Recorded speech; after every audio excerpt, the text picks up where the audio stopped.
AITA for having my dad walk me down the aisle. I, 30, female, married my boyfriend of 13 years in November. Both my father and mother had to fly out for the wedding because of location differences. When planning my wedding, I had always planned on having both my parents walk me down the aisle, especially considering my mom was the one that raised me. Having this, though, would be complicated because my parents had a messy divorce due to him lying and overall just being abusive.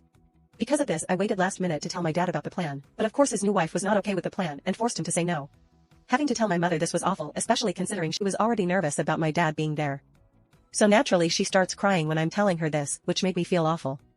My sister came up with the idea that our dad walks me down the aisle, then my mom stands in the middle and she walks me the rest of the way. Obviously we thought the idea was stupid, but it was either that or her not walking me down the aisle at all. There's been insane repercussions because of this. My mother still feels like I betrayed her. Edit. Okay, I understand now that I was in the wrong and that I made bad and rash decisions. But I think people with divorced parents will understand where I'm coming from with inviting my dad. And saying that I don't love my mom is kind of insane.